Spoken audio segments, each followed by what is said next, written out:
Criminology is a true crime podcast that may contain discussion about violent or disturbing topics. Listener discretion is advised.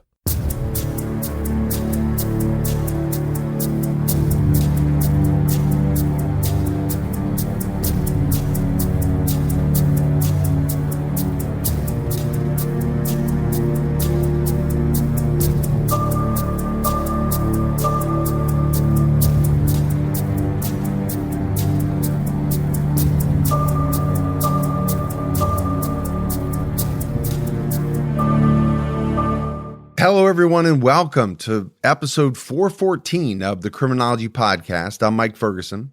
And this is Mike Morford. Morf, what's going on with you, buddy? Not much. Just ready to get back in the saddle here. We've had a little bit of time off, and I'm ready to get recording this episode. What's new with you? Yeah, we had a little bit of a vacation, and it was nice. Recharged the batteries. We're ready to go for the rest of the year. I had a great vacation. We went to Jamaica. My daughter got married, so it was a big week, man. But I will say, we stayed to Sandals, and I've never stayed at one. It was an awesome experience, man. I would go back. It was really fun.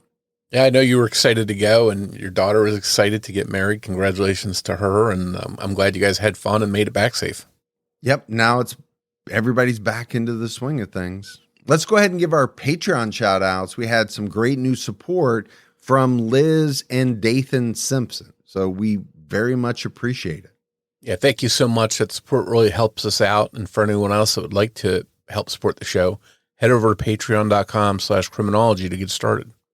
All right, let's jump into this episode, Morph. And this is a case where nothing really turned out to be as it seemed. An entire family in Romeoville, Illinois was killed in the middle of the night, and no one saw or heard anything. The person who actually pulled the trigger was misled. The one behind it all was also killed. So it's a very complicated case.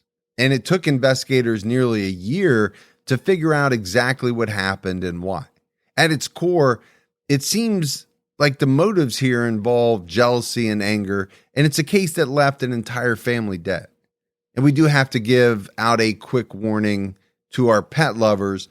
We do have to talk about some violence to animals in this episode. Just before 9 p.m. on the night of Sunday, September 17th, 2023, the sister of 32-year-old Zoraida Bartolomei called the police. She was very concerned for her sister and didn't know what else to do. Zoraida's partner, 28-year-old Alberto Rolon, hadn't made it to work that day, and neither he nor Zoraida would respond to texts or calls to their phones. This was completely unlike them, and it was just too long for them to be out of touch. Alberto's shift started at 6 in the morning, and he never showed up for work, which was unusual. Even if he overslept or decided to stay home for some reason, ignoring calls or texts was strange. People tried to get a hold of both Zoraida and Alberto all day with no luck. Even more concerning was that the couple had two young children, Adriel, who was 10, and Diego, who was 7, and they too were unaccounted for. Finally, after 6 p.m., Zoraida's sister made the call to police asking them to check on her sister and family who lived in Romeoville, Illinois, about 26 miles southwest of Chicago. The authorities acted quickly. Romeoville police immediately conducted a welfare check on the family. They pulled up to the couple's home and found it eerily quiet and dark. They knocked on the front door and got no answer. They peered in through the windows and saw no movement inside the home. Looking through one of the windows into a bedroom, children's toys lay on the floor, but there were no signs of any kids. Body cam video of this incident can be found on YouTube, and it's pretty creepy, and you can really sense just how uneasy the officers on scene were. They made their way around to the back of the home and were able to access the back door and found one of the windows broken. Peeking inside, they found a gruesome scene. Two of the family's 3 dogs were lying dead on the floor. Seeing this, they made entry through the door and found even more carnage. Furniture had been knocked over, and it looked like the house had been ransacked. Then they found the bodies. Alberto was dead in one bedroom. In another, they found the bodies of Zoraida and her children, along with that of their 3rd dog. All of them and their dogs had been shot to death. And Morf, over the years, we've talked about a lot of gruesome scenes. I mean, it's part of what we do, right? When you're breaking down the details of crimes and murders, well, obviously there are going to be some really dark details. This one, I got to be honest with you, it is shocking. That's the word that comes to mind. And I'm trying to think of, these officers who were on scene, even doing what they do day in and day out. This had to have been a shocking scene. Yeah, I think police officers are trained to handle these stressful situations, but they're still human. So to see this carnage, to see these bodies, especially when you have, pets, children involved, that's something that I'm sure is probably stuck with them since this happened. And, they see a lot of stuff every day, but they probably don't see this kind of thing often. Yeah, and I think you make a great point, right? Police officers are human. So even though, like you said, they're trained, they do this stuff kind of day in and day out, they still have emotions. Unless you're completely heartless or you're a robot, seeing this type of carnage, especially with the children and the dogs. And I mean, that is going to bring about a flood of emotions. There's going to be sadness for what happened, but there's also going to be anger. Like, who did this? And we've got to find them. I think that's got to be part of the emotions as well. Responding officers were understandably shaken by what they had stumbled into, and detectives showed up on scene to try and piece together what had happened. The immediate thoughts were that either Alberto or Zoraida had killed the family and the dogs before taking their own life in a family annihilation scenario. But it quickly became clear that everyone inside had been the victim of an unknown suspect who had fled the scene. That meant that there was someone, at least one person, out there who had no qualms about killing children and animals. They could have been anyone, and they could have been anywhere. Police questioned nearby neighbors, but none of them reported hearing or seeing anything unusual. Investigators believe the murders took place very late on Saturday or very early on Sunday, and there were no reports of gunshots or barking dogs. Anxious neighbors were horrified as investigators and medical examiners made their way in and out of the home, looking for evidence and wheeling out body after body. Residents wondered if they too were in danger, but according to ABC7 Chicago, police were not actively looking for anybody in the area because it had been more than 18 hours since they responded to the scene. The fact that police were not actively searching the neighborhood for a maniac on the loose eased some of the residents' minds, and it seemed that police had a possible suspect in mind. After family and friends of the victims were given the terrible news, the elementary school that Adriel and Diego attended offered counseling and had social workers available for students to speak with. And we just talked about, what a horrific scene this was. Something that I don't know that we talk about a lot is, okay, you live in a neighborhood and you find out that something like this happened. Let's say to a family in a house right there in your neighborhood. Man, what are you feeling as a resident? Now, this is on top of any grief that, you would have for the family, the children, the dogs, all of that. But then there's a secondary part of, well, this person's still out there and who is going to be next? Because my thought, Morph, is you have a person who is able to kill a mom and a dad, children, and 3 dogs. What is this person not capable of doing? Right? To me, it seems like this is a person who has no limits, no boundaries. There's no line that they're not willing to cross. This is a very dangerous individual. Yeah, I think this whole situation was shocking for people in that area because we all hear from time to time that there's family violence where there's a murder-suicide where someone like a family annihilator takes their own life after taking the lives of their family.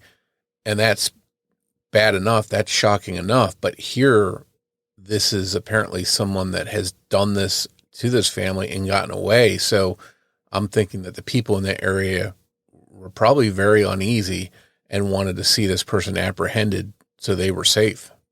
By all appearances, Zoraida and Alberto lived a quiet life.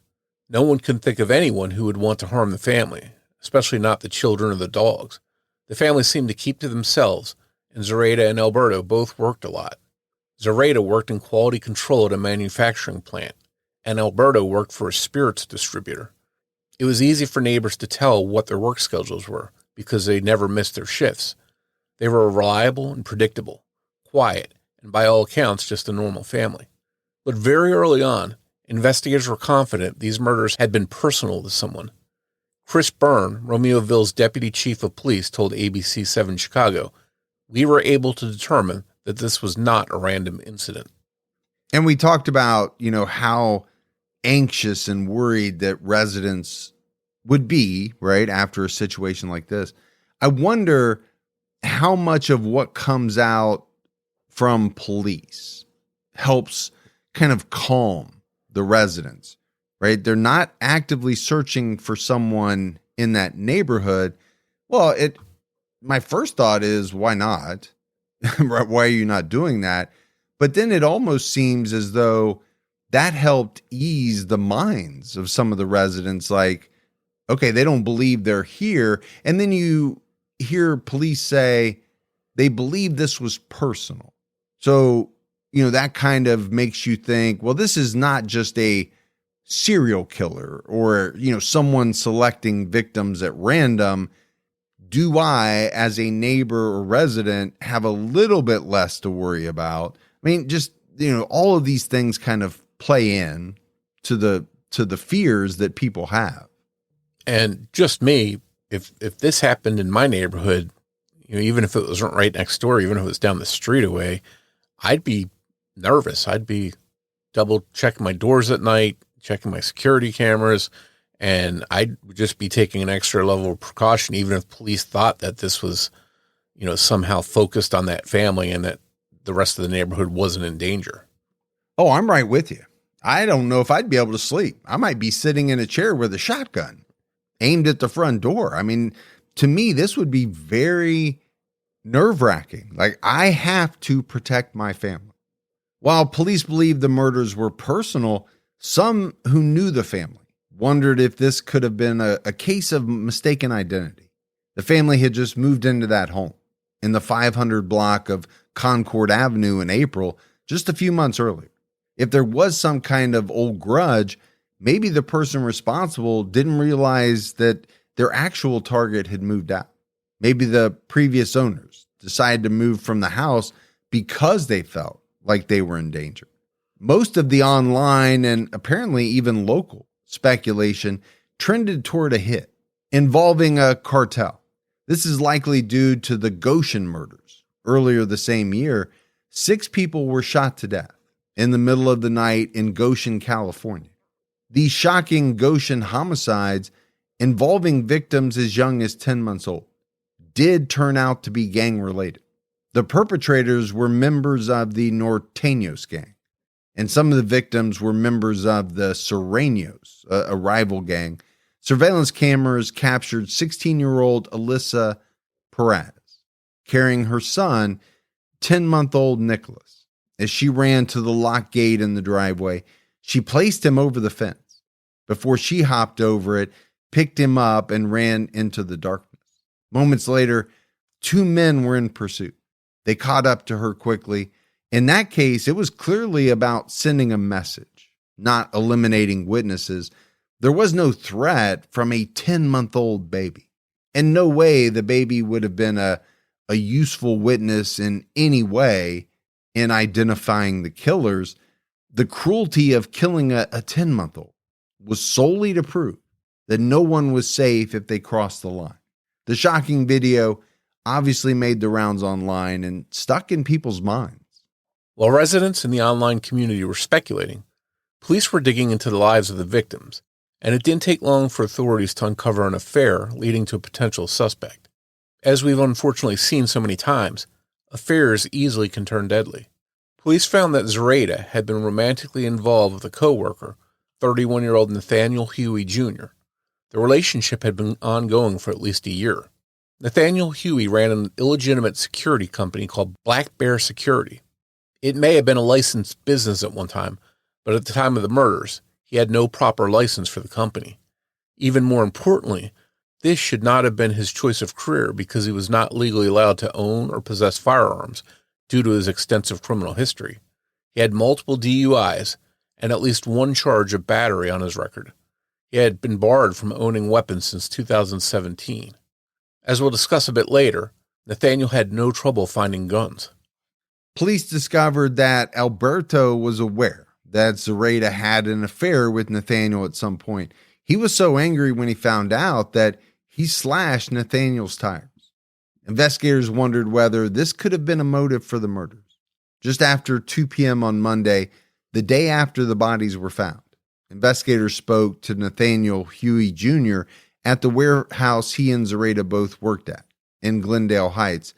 He seemed sort of cooperative, answering their questions and even admitting to the affair with Zoraida, but he denied any involvement in the murders and refused to allow any searches, including any search of his car or his phone. With no search warrant, investigators left empty-handed. But due to lack of cooperation from Nathaniel Huey Jr., they felt that they were onto something. Both he and his fiancée, 50-year-old Ermelinda Palomo, claimed that they had been asleep at her home the night of the murders. Unlike Nathaniel, Ermelinda had no known criminal history. The one thing we see in a lot of cases like this, whether it's a murder case or a missing persons case, police have to dig into a person's life, into their background, into their inner circle to look for anything that could potentially lead to a motive. Their secrets often come to the surface. And unfortunately, some of that's not all pleasant stuff. In this case, Zoraida was having an affair, but it led to a potential suspect. And anytime you have a love triangle, a spouse who's angry about an affair, it makes for a dangerous situation. So I think police were fortunate to find this information. Well, and there's no doubt that Alberto knew about the affair, right? He slashed Nathaniel's tires at one point. So yeah, I mean, that's a detail that investigators are going to focus in on, and a person, right, in Nathaniel that they have to focus in on. Just 2 hours after investigators first questioned Nathaniel, he apparently handed off multiple weapons right in the parking lot of the warehouse. The exchange was captured on surveillance cameras there. According to ABC7 Chicago, whoever met with him received an AR-15 style rifle, a Glock pistol, a duffel bag that weighed 25 to 30 pounds, and other items. This person hasn't been publicly identified or charged in relation to the murders. Investigators know exactly who this person is, and they were very cooperative. According to them, it seemed like Nathaniel was under the influence of cocaine. The witness described Huey as very sweaty and added his eyes were bloodshot and he was very paranoid. The man later met up with Ermelinda, who he said is the one who asked him for the favor in the first place, picking up the guns, and he put the guns and other items in the trunk of her car. These items would later be recovered by investigators performing a search of Ermelinda's belongings about 2 weeks after the murders. Inside the duffel bag were zip ties, over 100 rounds of various types of ammunition, a knife, and multiple pairs of gloves. It painted a shocking picture of what had been planned for the victims, and ultimately what they must have gone through in their final moments. Hey folks, let's not kid ourselves. Sleep is a huge priority. And you know what? A lot of people keep their bedding way longer than they should. And a lot of times you think you need a new mattress when really the biggest difference comes from replacing what touches you every night. That's why my wife and I upgraded our bed with Boll and Branch. They have everything you need for a great night's sleep. Signature organic cotton sheets, pillows, blankets, comforters. They're all designed to be breathable, incredibly soft, and actually get better over time. My wife are using Boll and Branch sheets and a comforter, and it's making a world of difference in my sleep. You'll notice the difference immediately when you get into bed because the quality is absolutely amazing. And you got to try out the waffle blanket. That might be my absolute favorite. Sleep cooler this summer with Boll & Branch. During their annual summer event, for a limited time, get 20% off site-wide at bollandbranch.com/criminology with code criminology. That's Boll & Branch, BOLLAND branch.com/criminology. Code criminology to take 20% off. bollandbranch.com/criminology. Code criminology. Exclusions apply.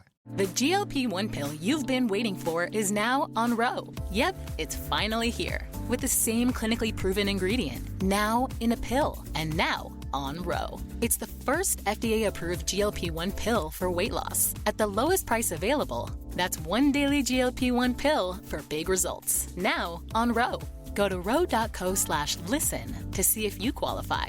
RX only. Go to ro.co/safety for serious side effects and boxed warning associated with GLP-1s. After the two exchanges of firearms, Nathaniel and Ermelinda left together on Tuesday night, just 48 hours after the bodies were found. Ermelinda's family reported her missing because she never came back home and her phone started going straight to voicemail. Her Find My Phone app was also deactivated. They were afraid that Nathaniel was holding her against her will and had kidnapped her, or that she had already been harmed. John Paul Ivek, an attorney in Chicago representing the Palomo family, told CBS News Chicago that Ermelinda was obviously upset after the murders, and before she left with Nathaniel, she said some concerning things that indicated she may not be coming back home. She was saying things such as, "Tell everyone I love them and take care of my grandbabies." So Morf, I think we have to break some of this down. Obviously the information about Nathaniel Huey is extremely concerning. It has to be, right? To investigators. I mean, this guy has a number of weapons and he's not supposed to possess any weapons. Couple that with the fact that they know he was having an affair with Zoraida and these exchanges of the guns. I mean, how in the world is he not at the top of the list for police, right? He is square on their radar. Yeah, it really feels like the puzzle pieces are starting to slide into place here, and pictures starting to emerge about what may have happened and who's responsible. And then we have another family, Ermelinda's family, worried about her because they're not able to get in touch with her, and they're afraid that Nathaniel might have done something bad to her. Well, it's hard to blame them for that, because if he's ultimately responsible for the murder of this family and even their pets, is there anything he wouldn't do? So I don't blame her family at all for being worried. No, like I said earlier, right? If you can cross that line, what is it that you would be unwilling to do? Because in my mind, I'm thinking nothing. What's worse than the scene that we described? So I think this is a person who's capable of anything. Police needed to find the couple quickly for multiple reasons.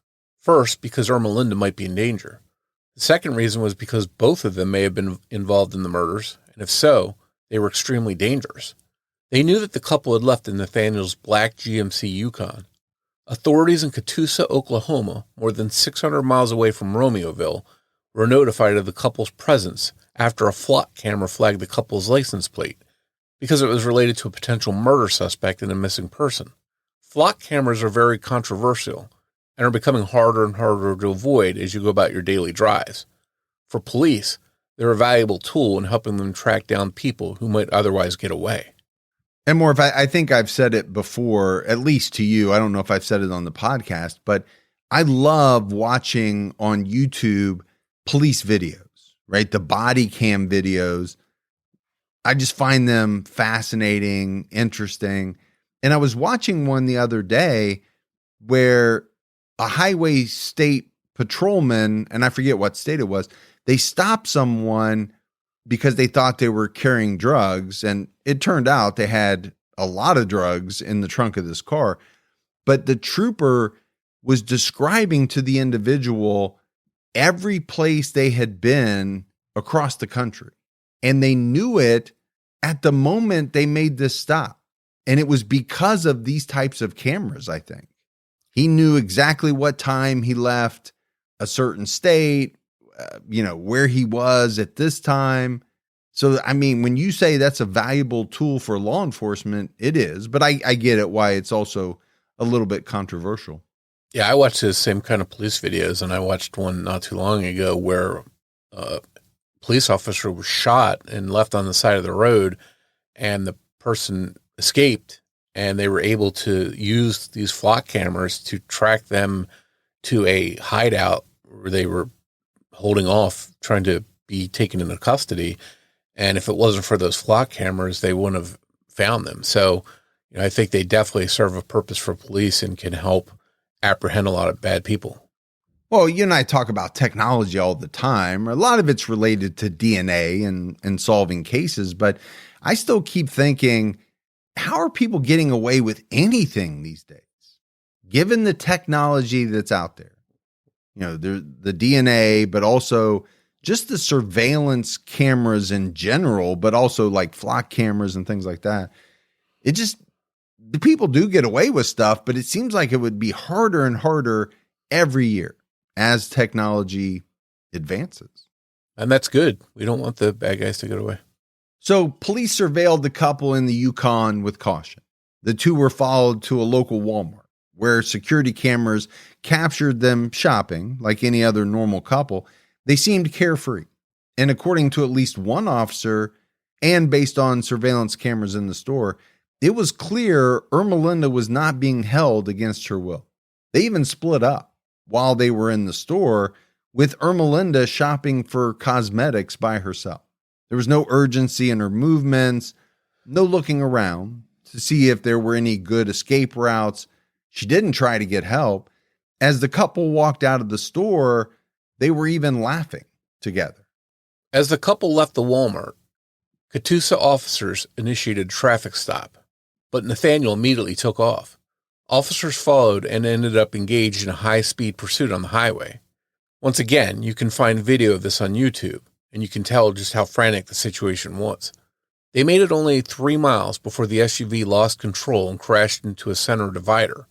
Almost immediately after the crash, the vehicle caught on fire. One report notes that Nathaniel may have intentionally started the fire. As police approached the vehicle, officers heard what sounded like gunshots. They used their batons to break out the driver's window and attempt to rescue the couple. Nathaniel Huey Jr. was dead in the driver's seat. It wasn't the crash that had killed him. He had suffered 2 gunshot wounds to his head. The first, under his chin, didn't kill him. The second shot was fatal. Ermelinda Palomo, in the passenger seat, had also been shot in the head and was unconscious, but she was still breathing. She was rushed to the hospital in critical condition, but it was too late. She was pronounced dead at the hospital despite the efforts of medical professionals. Ermelinda's death was officially ruled a homicide, and Nathaniel's a suicide. So we got a lot going on here. And we have more people dead. But I want to go back to, this thought, and I think concern by Ermelinda's family that maybe Nathaniel had kidnapped her, had done something to her. I think the video at Walmart went a long way to kind of disproving that. I mean, just from the description, they're shopping together, but then they split up. She's shopping for cosmetics. She doesn't try to run or get help. And then they're seen laughing, right, as they leave the store. It doesn't paint the picture of someone who was being held against their will. Yeah, it seems like it opens up other possibilities. Is she with him in this other city 600 miles from their home because she wants to get away too because she's involved? Or, did he give her some story about why they needed to go there? For police, they have to do some more investigating to figure out what's going on here. Well, and that's going to be harder now, right? Given the state of what happened, Nathaniel is dead. Ermelinda is dead, so they're not going to be able to question them. And no doubt, this was not the outcome that anyone wanted. They believed that the couple held the answers to the investigation of a murdered family, but now they too were dead. Police had little doubt that Nathaniel was involved in the murders, but they had to figure out if Ermelinda was an innocent victim of his as well, or if she too was involved in the murders. It turns out Ermelinda had a much larger role in the murders than anyone had guessed. Apparently, she had actually masterminded the entire thing after learning that her fiancé Nathaniel had been cheating on her. And she put a plan into motion to get Nathaniel to murder his lover and her family. And it seems Nathaniel had no idea Ermelinda was behind it all. This is the part of the story that sounds like fiction. It sounds like it was made up for, some kind of movie. That the man who shot 4 people and 3 dogs to death was blindsided and manipulated by the real planner of the crime. But it is what seems to have happened here. And interestingly, it does involve the cartel, like we talked about earlier, or at least that's what Nathaniel was led to believe. When Ermelinda found out that Nathaniel had been seeing Zoraida behind her back, she created multiple profiles on social media and filled them out to look like they belonged to important gang members. Then she messaged both Nathaniel and Zoraida and threatened them using actual details from their lives, and specifically about the affair, to make it clear that the threats were serious. Over the course of a year, Ermelinda continued to talk to Nathaniel with these fake accounts. According to People magazine, one police report stated that Nathaniel fully believed the information being fed to him by Ermelinda was true, but did not know Ermelinda was the person he was communicating with. Nathaniel thought he was talking to someone from a Mexican drug cartel. The same police report detailed that communications with Nathaniel eventually led Ermelinda to convince Nathaniel he was under constant surveillance by the organization. By September 14th, Nathaniel believed that Zoraida was a mole sent to attack him. Ermelinda, pretending to be a dangerous criminal named Turtle, instructed Nathaniel to kill Zoraida and her family, and to stage the scene and make it look like the murders were related to a burglary. She also helped him plan the entire massacre and how to try and get away with the crime.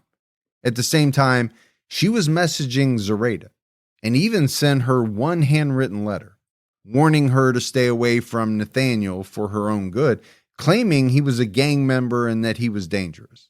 On one hand, it seems that Ermelinda just wanted to keep Nathaniel and Zoraida apart, but then on the other hand, she clearly had a devious plan in mind that wound up having deadly consequences for everyone involved. And Morf, this revelation about Ermelinda, it is so wild. We say it quite often, but you can't make some of this stuff up. And I think some of these, if you tried to write them into a script, people might laugh at you saying, oh my gosh, that's so far-fetched. That would never happen in real life. But this really did happen. Yeah, I think this is one of those cases that's a reminder that not everything is always black and white. Not everything is always as it seems in an investigation. And it seems like the more police looked, the more shocking details would emerge. Also, if you're pretending to be a dangerous criminal, Turtle seems like a strange name. I'm just throwing that out there. I know, a lot of people have nicknames that don't really seem to match, but I don't know. Gang member named Turtle just seemed a little odd to me. It's clear that Ermelinda was not just trying to scare Nathaniel into leaving Zoraida, and he snapped and killed her entire family. Ermelinda was very aware that the plan was to kill Zoraida. She orchestrated it at every turn. Still pretending to be Turtle, the gang member, she helped Nathaniel with every little detail. The two figured out the exact floor plan of the home, discussed the best way to get in and out of the house undetected, and researched the neighborhood to find security cameras they would need to avoid, and also check for any empty houses. As it turned out, no one was living in the home behind Zoraida and Alberto at the time of the murders. Now, here's one thing I have to talk about, right? So these two are engaged to be married, which you would think means they're spending quite a bit of time together, right? Nathaniel and Ermelinda. So in my mind, I'm just trying to picture these quote unquote fake conversations. Are they in the same house, right? At the time some of this is happening, he's on his computer, she's on her computer. They don't know what each other is doing. He obviously has no idea that she is sending him messages as Turtle. I mean, even if they're not in the same house at the time it's happening, it's still just so wild to me. Yeah, it's definitely a bizarre part of this case, no doubt. I think what can't be overstated is the lengths that Ermelinda went to orchestrate this entire thing. I mean, it was very involved, and she spent a lot of time doing it. I mean, this wasn't something that materialized in a week or two, right? This was a long-term plan. Yeah, it was over the better part of a year. And, at any time she could have come to her senses and said, oh, okay, I can't do this. This is wrong. I'm going to get in trouble. Let me just stop and end this. But she never did. It just kept going and going until it led to the murders. And we often see that, right? People have an idea. It's not a good idea. And at so many different points, they could decide, oh my gosh, what am I doing? I have to stop this. They just don't, right? They keep on until something really bad happens. And obviously we know in this case, a lot of really bad things happen. Now, this next part of the case is a bit confusing, and it really seems to fly in the face of the theory that Ermelinda had somehow anonymously, posing as some shady cartel figure, convinced Nathaniel to do all of this. That's because investigators were able to determine that Ermelinda drove Nathaniel in her Chevy Impala to the neighborhood just after 3 a.m. and waited in the car for him to slaughter an entire family as they slept. Surveillance cameras in the area captured Nathaniel getting in and out of the car on the passenger side at around 3:17 a.m., making it clear that there was someone else driving the car. Authorities were able to track the car all the way back to Ermelinda's house, nearly an hour away, so it's pretty clear that she was the getaway driver and that she knew what was going on. What other reason could she have thought there was for that late night drive? So that kind of creates sort of a conflict. How was she driving him there and then waiting outside of the home while the murders happened, if Nathaniel didn't know she was part of the plan? And to me, this is just another twist. Right in the story, investigators believe that Ermelinda masterminded this whole thing, but did so in a way where she was duping Nathaniel, right? By pretending to be this cartel figure. But how does that work if she's the getaway driver, driving him there and then driving him back? How is she doing that if she's not supposed to be involved, right? She's obviously involved. Nathaniel has to know she's involved in that scenario. Yeah, it kind of, makes the whole theory of her being the mastermind and pulling the wool over Nathaniel's eyes, it kind of makes that less likely, unless we believe that Nathaniel told her he needed to go there for some reason and he had something to do there. But it seems kind of flimsy. It seems like there's some kind of involvement on her part as a getaway driver, that there'd have to be some kind of knowledge of what's going on there. But this goes back to, what I talked about earlier, which is they're both dead. So police can't question them. So there are going to be holes, right, that authorities might not be able to fill in because they can't talk to the people involved and get any answers. In total, Nathaniel shot the family and their dogs 20 times. Though the murder weapon was never recovered, investigators were able to determine that he used a 9mm pistol. The Glock recovered from Ermelinda's trunk was not the murder weapon. Neither was the gun he used to shoot Ermelinda and take his own life after the crash. Investigators were able to determine that the sound from Nathaniel breaking in and killing the first 2 dogs in the kitchen was enough to make Alberto come out of his room to see what was going on. He was shot multiple times as he ran back toward the bedrooms.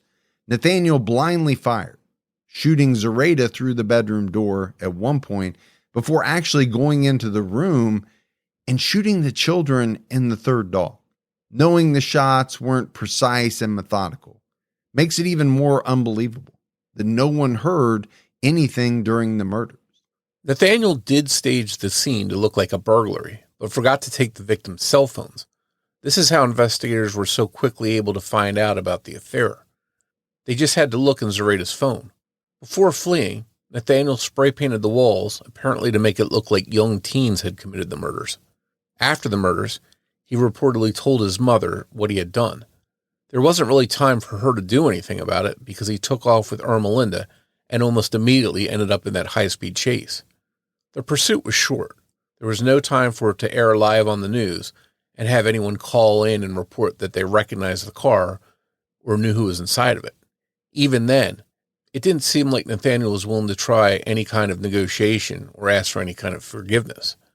Pretty much as soon as he told his mom, he took off with Ermelinda, and the 2 were dead soon after.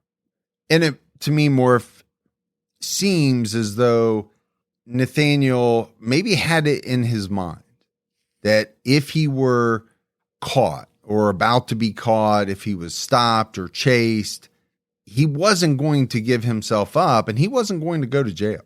Now, he could have decided that in the moment, but it, to me, almost seems like maybe he had that in his mind ahead of time. Yeah, we don't know what kind of plan they had or perhaps some kind of agreement that if things went sideways, they would take off together. You know, that's one of the things we just don't know because they both died. Ermelinda's family was completely shocked to learn of her involvement in the murders.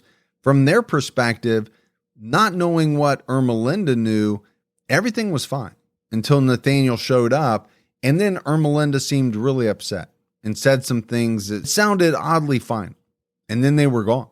It mostly seemed like Nathaniel had done something to upset her. Maybe they were having some problems in their relationship. They never imagined that the murders Ermelinda spearheaded were catching up to her. According to NBC Chicago, they released a statement through their attorney, which read that they wanted to extend their extreme condolences to the Roland Bartolomei family and loved ones. The statement also clarified that the family had no previous knowledge of the information being disclosed. So it's this family, you have to feel bad for them as well, because they initially thought that Ermelinda was in danger and maybe had been kidnapped. And suddenly they faced the fact that no, she wasn't in danger. She actually masterminded this attack on this family. And, you know, this is a woman that's a mother and grandmother, yet she was cold enough to help end the lives of a family, including young children. So that had to be a real shock to her family to know this is the true person that Ermelinda was. But it also, I think, does and probably did shed some light, right, for the family on some of those cryptic things that she said that seemed very final, right? Take care of my grandbabies and some of those statements.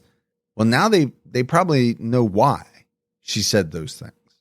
On the surface, this case seems like a tale as old as time. A jealous or spurned lover seeks revenge against their rival. But the revenge in this case was extreme, going as far as to target that rival's young children and even her pets. Questions remain. Did Ermelinda choose to be part of a murder-suicide rather than face the consequences of her action?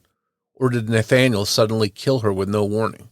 Is it possible that he finally figured out that she had tricked him into committing the murders and killed her in a moment of rage?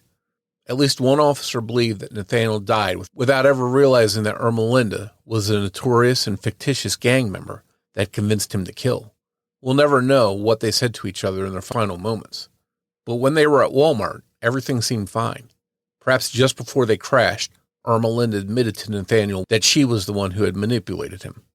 There is another fascinating possibility, and that's that Ermelinda was planning to continue her revenge on Nathaniel By letting him get caught for the murders, maybe she thought she'd get away with murdering Nathaniel's lover and also have the satisfaction of seeing him rot in prison for it. It seems like a foolish plan because she left such a trail of evidence, electronic messages, that kind of stuff, and her car was captured near the crime scene on the night of the murders.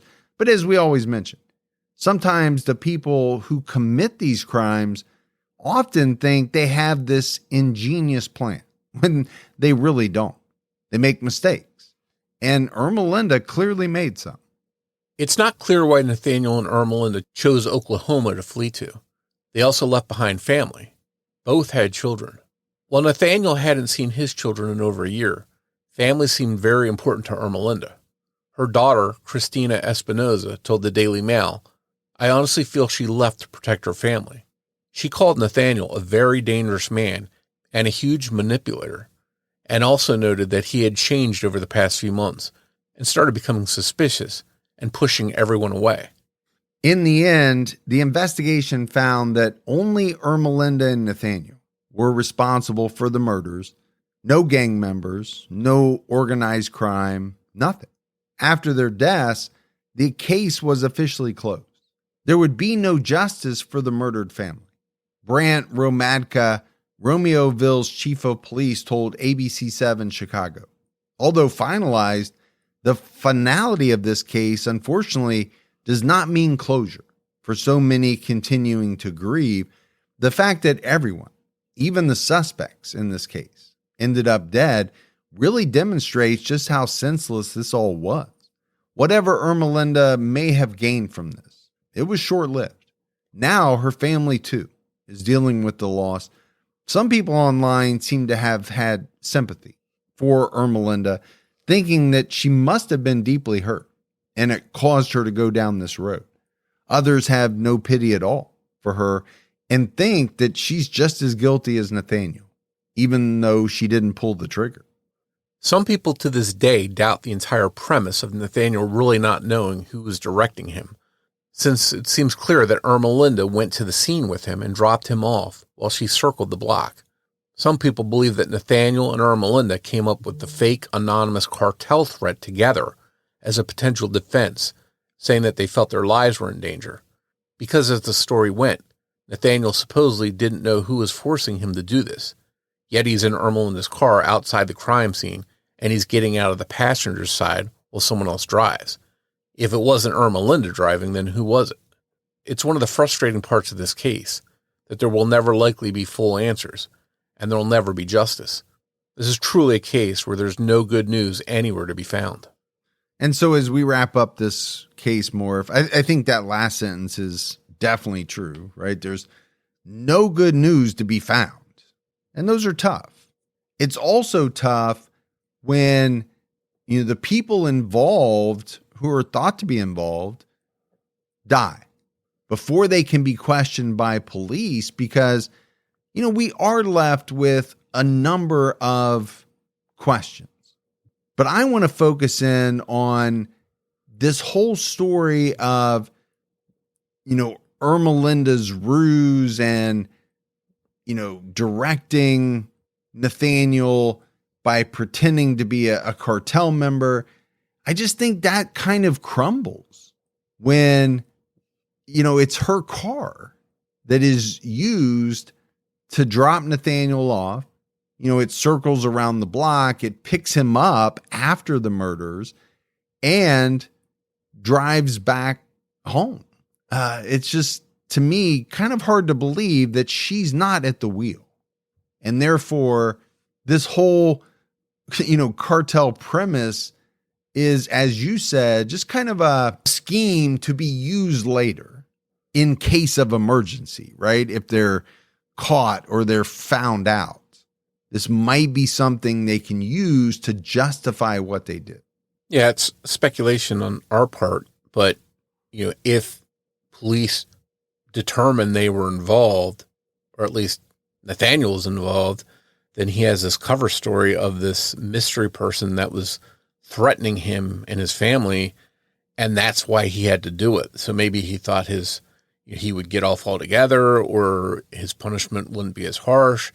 So maybe this was really a plan they had concocted to, to use this as a Hail Mary plan that they could use later on to get off on a lesser charge or whatever. I don't know. It does seem like the plot of a Coen Brothers movie to me, right? It seems like a Fargo or, one of these movies where there's a bumbling plan and it just unravels as the movie goes on. But there's no doubt that this is a wild, wild, crazy case.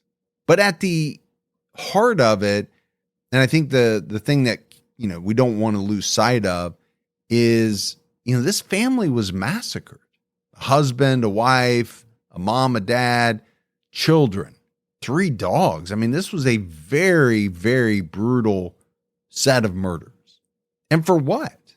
I do keep, kind of coming back to that in my mind because Ermelinda was jealous. She was upset that Nathaniel was having an affair. I mean, it just all seems so tragic and senseless. I mean, that's another word, right? Senseless. And Nathaniel clearly was a cold-blooded murderer. You're pulling the trigger over and over again, killing each member of the family, their dogs. Nothing is excusing that. But if it was true, what he believed to be true, what's reported that he felt threatened, that his family would be harmed, why not go to the police? Why go through with this plan and murder, an entire family? It just doesn't make sense. And as we talked about, if Ermelinda was involved the way police think she was, then she's just as guilty as him, even if she didn't pull the trigger. And, she had every chance to stop this plan over a year of planning this and just never put on the brakes. And it's very unfortunate. Yeah, I agree with you. They're both equally guilty, culpable, whatever word you want to use. I just, at the end of the day, I'm not really buying the whole cartel story. I'm just not. But then I also can't figure out, the reason behind the murders other than Ermelinda being upset, finding out about the affair, and Nathaniel possibly thinking, or maybe even Ermelinda saying, you got to get rid of them for us to, continue on or something to that effect. Yeah, at this point, at the end of this episode, I feel like we spent the last hour putting a puzzle together. And at the end, we discover there's a piece or two missing out of the box.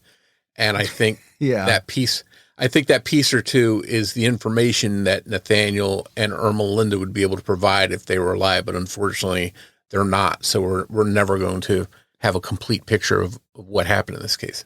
Yeah, and that is a little frustrating, right? When there's a piece of the puzzle that you don't have and you kind of now know you'll never have it. Okay, that can be frustrating and is in this case. But that's it for our episode on the Romeoville murders. As always, if you love the show but haven't done so yet, take a minute, go out, leave us a review, a rating. Also, keep telling your friends. Word of mouth about the podcast really goes a long way. If you want to find us on social media, we're on every major platform. Just search for Criminology Podcast on your favorites. And you can check out our website, criminologypodcast.com, which has links to old episodes, news on the show, and more. And if you want to join a Facebook discussion group about the podcast and the cases we cover, head over to Facebook and search for Criminology Podcast Discussion and Fans. So that's it for another episode of Criminology. But Morf and I will be back with all of you next Saturday night with a brand new episode. So until then, for Mike and Morf, we'll talk to you next week. Take care, everyone.